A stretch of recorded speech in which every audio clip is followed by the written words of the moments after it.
하나님께서는 출애굽한 백성들에게 성막을 만들라 그렇게 명령을 하셨습니다.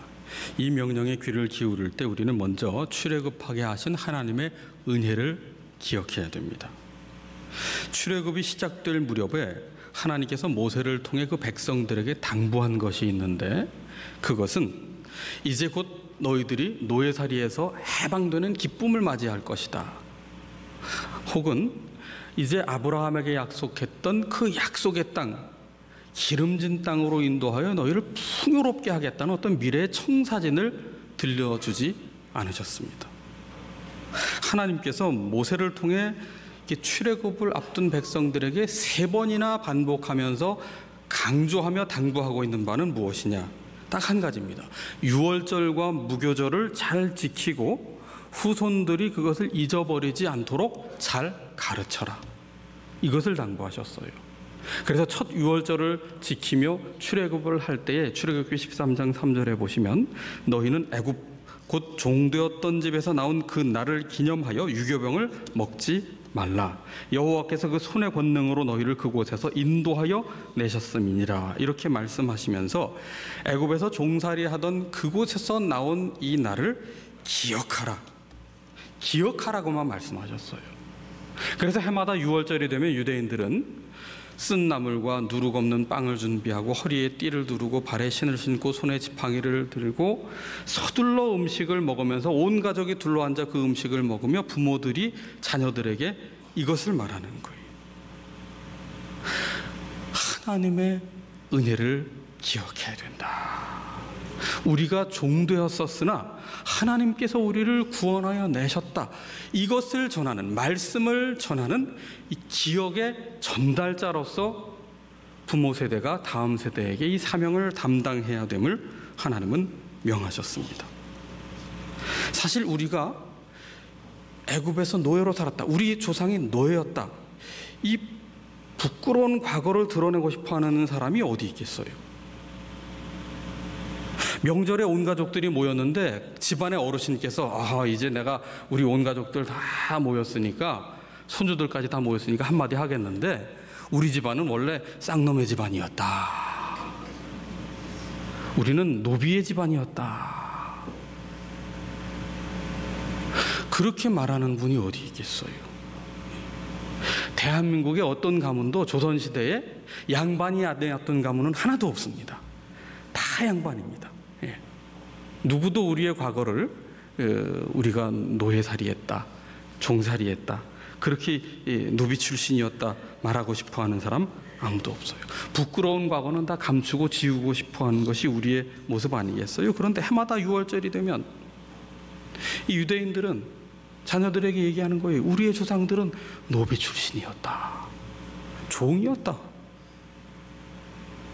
우리 집안은 노비 집안이었다. 왜 이 부끄러운 기억을 상기시키라고 하나님께서 그렇게 말씀을 하셨을까요?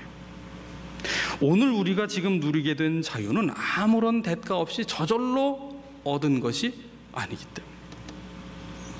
우리의 노력으로 그 자유를 쟁취한 것도 아니기 때문입니다. 전적으로 하나님의 은혜로 말미암아 출애굽하게 하였기 때문에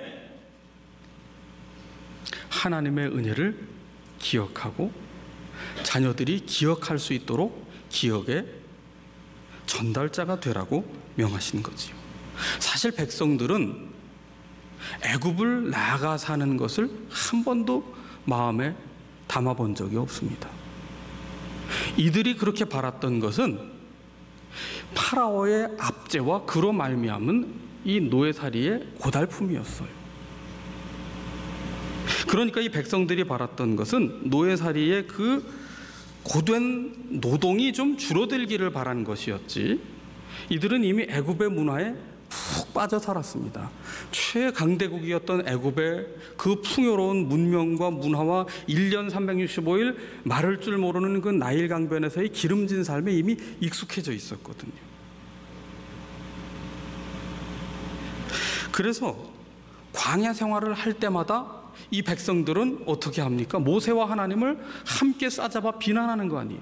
지금이라도 늦지 않았으니 애굽으로 돌아갑시다. 우리가 언제 애굽 나오자고 했습니까? 노예살이 힘들다고 했지. 이들은 하나님의 전적인 은혜를 경험하고 나서도 하나님의 돌보심과 하나님의 그 은혜에 길들여지려 하기보다는 이미 애굽의 풍요에 길들여졌던 그 옛 삶을 동경하는 자세에서 하나도 바뀐 것이 없었다는 것이지요. 자, 하지만 하나님은 어떻게 하셨어요? 백성들을 구원하시되 애굽을 떠나게 하는, 광야로 내모시는 출애굽의 방식으로 이들을 구원해 주셨습니다. 그래서 출애굽의 시작은 어디에서부터 비롯됐습니까? 유월절에서부터 비롯된 거예요. 어떤 이들은 히브리 민중들이 그 가혹한 노예살이와 파라오의 학정에 못 이겨 그렇게 부르짖었기 때문에 그것이 이제 해방의 단초가 된 것이다, 그렇게 얘기하는데 일면 맞는 말이기는 하지만 이들이 아무리 부르짖은들 완악하고 강팍해진 파라오의 마음이 녹아질 리 없지요. 파라오의 마음을 어떻게 꺾습니까? 그러므로 출애굽은 전적인 하나님의 은혜로부터 비롯된 사건입니다. 그 은혜의 증거가 유월절이에요. 유월절이 뭡니까? 어린 양의 피를 그 문인방과 설주에 바르면 장자의 죽음, 모든 초태생의 죽음이 넘어가게 하겠다. 어린 양의 피를 보고. 신약의 예수 그리스도는 흠없는 유월절 어린 양이 되셔서 십자가에 달려 대속의 죽으심을 감당하심으로 우리를 죄와 죽음의 속박에서부터 해방하시고 우리를 구원하여 주시고 자유케 하시고 하나님의 자녀되는 권세를 허락해 주셨습니다. 그렇기 때문에 유월절은 예수 그리스도의 모형이 되는 것이지요. 이처럼 출애굽은 전적인 하나님의 은혜로 이루어진 사건이며 하나님께서는 이 백성들을 애굽에 머물게 하지 않으시고 애굽에서 끌어내어 광야로 이끄시며 하나님을 기억하라 말씀하시되 하나님을 기억하고 예배하는 그 증거로 성막을 만들라고 명하셨습니다. 성막은 단순한 건축물이 아니라 하나님의 살아계심과 하나님의 함께하심과 하나님의 그 베푸시는 은혜와 하나님의 구원하심을 기억하며 하나님을 예배하라는 아주 구체적인 증거물이었지요. 오늘 38장 본문에 보면 이 성막 건축에 사용된 물품에 대한 상세한 기록을 우리가 볼 수 있고요. 금과 은과 노세 대해 사용된 총량을 기록해 놓았습니다. 하나님의 임재와 영광을 나타내는 성막을 지을 때 얼마나 정성을 들여서 잘 지었는가를 우리에게 알려주고 있지요. 이 성막을 만드는 데 들어간 모든 재료는 이미 앞서 살핀 바대로 출애굽한 백성들이 자원하는 마음과 아낌없이 드린 헌물과 헌신 그리고 자발적인 참여로 가능했는데 성막을 만드는 데 헌신한 세 사람의 이름을 21절에 보시면 이다말의 이름이 등장하고 있고요. 22절에는 브살렐이, 23절에는 오홀리압이 등장하고 있습니다. 이들이 주요한 역할을 감당한 지도자인데 이 세 사람만이 성막을 만드는 것은 아니고 이제 이들을 비롯하여 온 백성이 함께 동참함으로 성막을 짓게 된 것이죠. 22절에 보시면 브살렐은 여호와께서 모세에게 명령하신 모든 것을 만들었다. 성막의 성막됨은 브살렐이 하나님의 그 명령하신 대로 빠짐없이 순종하여 만들었기에 성막이 성막되었다는 거예요. 여러분, 순종이 제사보다 나은 겁니다. 내가 좋아하는 일이냐 싫어하는 일이냐보다 중요한 것은 하나님의 말씀에 따라 순종하겠느냐입니다. 내가 마음이 동하는 일이냐 마음이 가지 않는 일이냐, 그것보다 중요한 기준은 하나님의 말씀이라면 순종할 수 있느냐 하는 겁니다. 이것이 쉬운 일이냐 어려운 일이냐 보다 중요한 기준은 이것이 하나님의 말씀이라면 순종할 수 있느냐는 겁니다. 그것이 눈에 띄는 일이냐 띄지 않는 일이냐, 사람들에게 칭찬받고 인정받는 일이냐 사람들이 별로 알아주지 않는 일이냐, 그것보다 중요한 기준은 하나님의 말씀이라면 순종할 수 있느냐. 지금 마치 사사시대와 같아요. 다 자기 소견에 옳은 대로, 자기 소견에 좋은 대로입니다. 내가 좋은 것이면 그것이 진리로 변모하는 왜곡된 세상 속에 살고 있는데 하나님은 순종하는 자를 통해서 일하시는 거예요. 성막이 성막된 것은 브살렐이 하나님의 말씀대로 설계대로 그대로 순종하였기 때문이지요. 그리고 23절을 보십시오.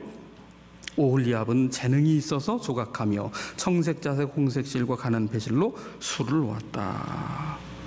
오홀리압은 재능이 있는 사람이고 그가 성령 충만함을 입었을 때 조각하는 일과 수놓는 일을 하게 되었는데, 재능이란 혼자 간직하고 있으면 자신을 빛내는 도구가 됩니다. 그러나 성령 충만함을 받아 하나님의 손에 붙들려 그 재능이 드려질 때 하나님의 영광을 빛나게 하는 도구가 될 수 있음을 이 오홀리압의 경우를 통해 우리에게 알게 하시는 것이죠. 21절 앞부분에 가시면 이다말이 등장합니다. 이다말은 무슨 일을 했습니까? 재료와 출납을 담당했고요. 또 이다말을 도와 재료의 물품 목록을 정리한 사람들은 레위 사람들이었습니다. 그리고 본문 앞부분 지난 주간에 살폈던 8절 말씀에 보시면 이 물두멍, 제사장의 손과 발을 정결케 씻는 그 물두멍을 만든 재료는 어디에서 구했습니까? 회막문에서 수종드는 여인들의 거울이었다. 놋거울이지요. 자신의 아름다움을 치장하고 자신을 돋보이게 하던 일상의 도구였지만 이것이 하나님 앞에 기꺼이 헌신하여 드려졌을 때는 하나님 앞에 제사장이 제사를 드리러 갈 때 자신을 정결케 하는 거룩한 물두멍으로 쓰이게 되었다는 겁니다. 이렇게 성막을 짓는 데에는 각기 서로 다르지만 청지기의 자세로 아낌없이 예물을 드리고 이름 없이 수고한 수많은 일꾼의 헌신을 통해서 성막이 지어진 것이죠. 성막을 짓는데 어느 한 사람, 필요 없는 사람, 가치 없는 사람이 없었습니다. 모두가 함께 성막을 짓는 일에 마음과 손길과 정성을 합하여 지었다는 것이죠. 이렇게 각기 다양한 건축 자재와 재료들이 서로 조화를 이루어서 성막이 된 것처럼 교회는 어떤 곳이냐? 예수 그리스도께서 모퉁이돌이 되시고 기초가 되셔서 그 위에 다양한 재능을 가진 이들이 함께 연합하고 연결이 되어서 주님의 몸된 교회를 이루어 가는 겁니다. 그런 의미에서 직분은 상하계급이 될 수 없어요. 직분을 상하계급으로 보는 것은 교회를 모욕하는 일이고 주님의 뜻을 위배하는 일입니다. 직분은 역할이에요. 한 몸된 주님의 교회를 세우는 도구로 쓰임받을 뿐입니다. 하나님의 영광을 위해서 모든 은사와 사역은 서로 다르되 그러나 같은 가치로 사용이 된다는 것을 오늘 성막의 건축의 예를 통해 우리에게 알려주고 계신 것이죠. 이제 24절 이하에 보시면 총 소요된 예물을 계수하고 있는데 29절에 이르기까지 오늘로 환산하면 금이 1톤, 은이 3.5톤, 놋이 2.4톤이 들어갔어요.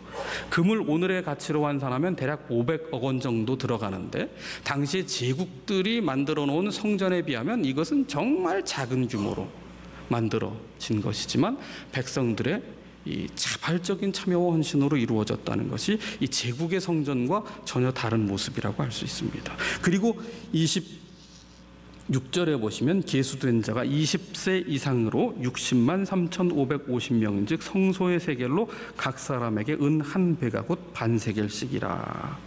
20세 이상 된 성인 남자들, 당시의 백성의 계수된 숫자가 60만 3,550명입니다. 이들이 은 반세겔을 드렸다. 모든 백성이 빠짐없이 하나님께 다 참여하여 드렸다는 것인데 이 값은 하나님께 드리는 생명의 속전을 뜻합니다. 반세겔이라고 하는 것은. 본래 생명의 속전은 노예가 자신의 생명을 대신하여 주인에게 주는 몸값인데 생명의 주인이신 하나님께 드리는 거죠. 다른 제물과 달리 생명의 속전은 빈부와 상관없이 동일하게 반세겔만 드리도록 규정을 해 놓았습니다. 왜냐? 하나님의 구원의 은혜는 동일하기 때문에, 생명의 가치에는 차별이 없기 때문입니다. 하나님께서는 오히려 빈부귀천을 막론하고 생명의 값을 동일하게 매기셨어요. 그래서 고아라고 해서 과부라고 해서 생명값을 깎아주신 것이 아니라 똑같이 드리게 했어요. 그것은 하나님께서 동일한 가치와 동일한 무게로 모두를 똑같이 사랑하셨다는 것을 뜻합니다. 자, 이렇게 하나님의 은혜를 입은 이들이 자원하여 모두 함께 참여해서 이제 말씀에 순종함으로 성막을 완성했습니다. 이 성막의 특징이 무엇인가요? 성막의 특징은 삶의 중심입니다. 12지파의 중심축이고요.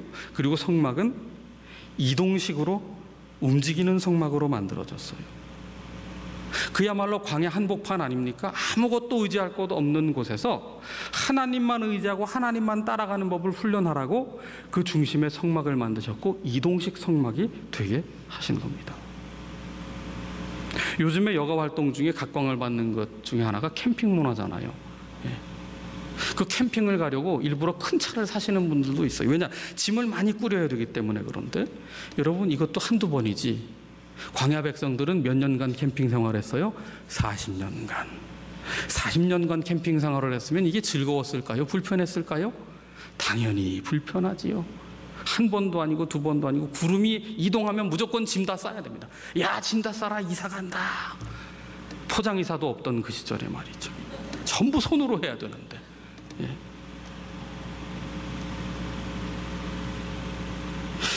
성막을 중심으로 구름이 이동하면 같이 가야 된다. 이 무슨 뜻합니까?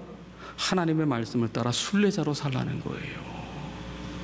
순례자의 삶입니다. 하나님의 백성은 이 땅이 광야 같은 삶이기에 참 힘들고 고난이 많기에 도피하거나 체념하는 삶이 아니라 하나님께서 이 광야 한가운데서도 먹여주시고 돌봐주시고 인도하여 주셨듯이 광야 그 반석에서 샘이 솟아올라서 그 생수의 은혜를 맛보았듯이 하나님의 은혜를 의지해서 이 광야 같은 세상 속에서도 하나님 말씀 따라 순례자의 길을 가라.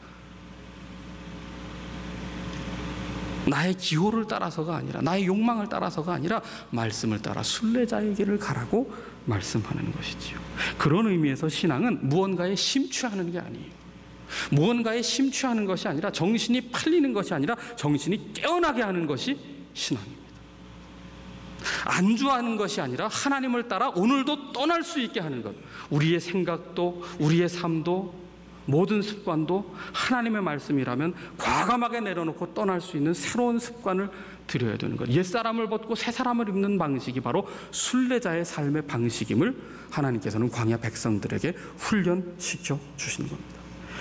신앙이란 뭐냐? 변화산 위에서 여기 가족 싸우니 초막 셋을 짓고 여기 머뭅시다. 내가 은혜 받았으니 은혜 받은 자리에 그냥 푹 머뭅시다. 그게 아니고, 은혜를 받았으니 이제 어떻게 하라는 거예요? 깨어서 정신을 차리고 하나님을 따라 순례의 길을 가라는 거예요.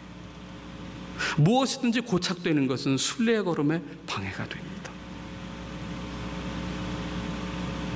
깨어서 하나님의 형상을 날마다 회복해야 돼요. 최초로 사람을 만드실 때 하나님께서는 흙을 빚어 하나님의 형상을 따라 지으셨다. 하나님의 형상을 회복하려면 하나님께서 빚어주시는 대로 빚어질 수 있도록 우리의 자아가 부드러워지고 겸손해져야 된다는 거예요. 우리의 자아가 굳어지면 그것은 하나님께서 더 이상 일하지 못하도록 우리가 하나님을 거부하고 우리의 삶의 중심에서 주변으로 밀어내는 것이 되고 맙니다. 하나님을 종처럼 우리의 필요에 따라 부리는, 때로는 비위를 맞추면서까지 부리는 대상이 될 수밖에 없는 것이지요. 옥토가 되려면 가장 먼저 땅을 갈아엎어야 됩니다. 항상 말씀 안에서 내 심령의 묵은 땅을 지경해내야 됩니다. 그것이 순례자의 삶이에요. 순례자의 삶을 살아가게 하도록 하나님은 성막 중심으로 예배자의 삶이 되고, 하나님을 중심으로 하여 말씀을 따라 어디든지 따라서 갈 수 있는 삶을 훈련하라고 광야 현장에서 이들을 훈련시켜 주신 겁니다. 그런 의미에서 이 성막에서 번제를 드린다, 오늘 우리가 예배를 드린다는 것은 지난 시간에 우리가 함께 나누었듯이 우리에게 주신 선물이에요. 이건 짐이 아니에요.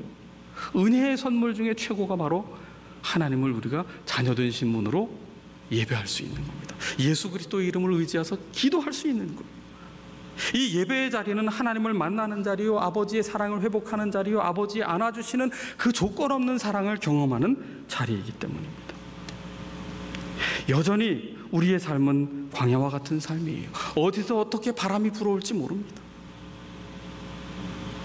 삶에 지치고 위축된 우리의 고단한 현실 가운데, 그러나 하나님은 여전히 두 팔 벌려 안아주시며 우리를 하나님의 품에 안아주세요. 그것이 예배의 자리에서 우리가 경험하는 은혜 아닙니까?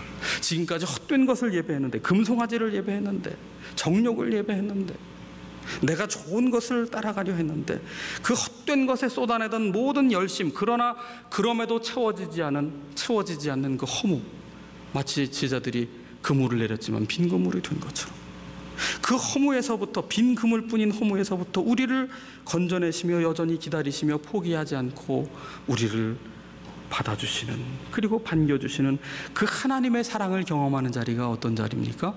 바로 하나님을 예배하는 자리잖아요. 그래서 하나님은 은혜를 베푸시되 하나님을 예배할 수 있도록 성막을 만들라고 하셨고, 그리고 하나님의 은혜를 입은 자로서 이제 말씀을 따라 순례자의 길을 가라고 우리에게 말씀하고 계십니다. 오늘 우리가 하나님의 말씀을 따라 순례자의 길을 가는 사랑하는 성도 여러분, 그리고 주님의 몸 된 교회가 되어야겠습니다.